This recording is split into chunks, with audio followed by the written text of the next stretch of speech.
আসসালামু আলাইকুম ওরহমতুল্লাহ। সুপ্রিয় তাকওয়া চ্যানেলের দর্শক মণ্ডলী, আশা করছি মহান রব্বুল আলামিনের অশেষ মেহেরবানি এবং দয়ায় আপনারা সবাই ভালো আছেন।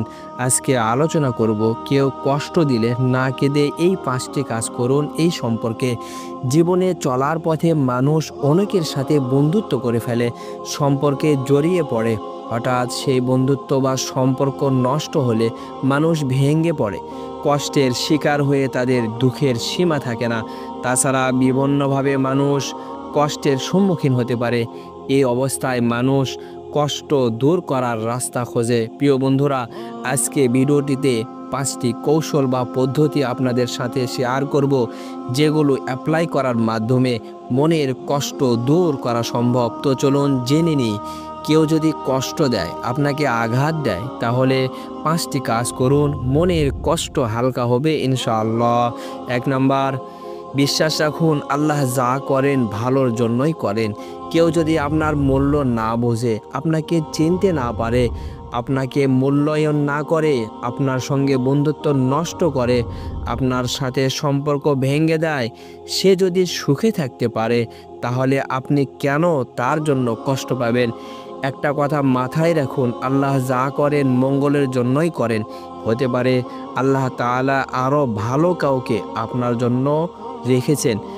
অনেকে আবার এমন পরিস্থিতি আসলে রাগ সামলে রাখতে না পেরে গালমন্দও করে থাকেন, যা কোনো অবস্থাতেই করা যাবে না। কেননা নবী করিম সাল্লাল্লাহু আলাইহি ওয়াসাল্লাম বলেছেন, মুমিন কটুভাষী, গালবাজ এবং মন্দভাষী হতে পারে না, লানতকারী হতে পারে না এবং অশ্লীল ও অশালীন কথা বলতে পারে না। জামে তিরমিজি হাদিস নাম্বার 1977। পবিত্র কোরআনে আল্লাহ তাআলা বলেন, এবং অবশ্যই আমি তোমাদেরকে পরীক্ষা করব কিছু ভয়, ক্ষুধা এবং জানমাল ও ফল ফসলের ক্ষতির মাধ্যমে। তবে সুসংবাদ দাও ধৈর্য ধারণকারীদের। যখন তারা কোনো বিপদে পতিত হয়, তখন তারা বলে, নিশ্চয় আমরা আল্লাহর জন্যই, এবং নিশ্চয় আমরা সবাই তারই নিকট ফিরে যাব। তারাই সে সমস্ত লোক যাদের প্রতি আল্লাহর অফুরন্ত অনুগ্রহ ও রহমত রয়েছে, এবং তারাই সুপথ প্রাপ্ত। সূরা বাকারা আয়াত নম্বর 155 থেকে 157। 2 নাম্বার, নিজেকে যথাসম্ভব যৌতিক কর্মে ব্যস্ত রাখুন। কারো সাথে সম্পর্ক নষ্ট হলে কষ্ট তো একটু হবেই, তাই কষ্ট কম করতে নিজেকে বিভিন্ন কাজকর্মে ব্যস্ত রাখুন। গভীর মনোযোগ দিয়ে কাজ করুন, দেখবেন আস্তে আস্তে কষ্ট কম হতে শুরু করেছে। সুবহানাল্লাহ। মস্তিষ্কের যত বাজে চিন্তার উদ্ভব হয় অলসভাবে বসে থাকলে, কারণ শয়তান তখন আমাদের কানে কুমন্ত্রণা দিয়ে থাকে। কিন্তু যখন কাজের ভিতর থাকি, তখন ওরকম কোনো উল্টাপাল্টা চিন্তা আসতে পারে না, কারণ কথাই বলে অলস মস্তিষ্ক শয়তানের কারখানা।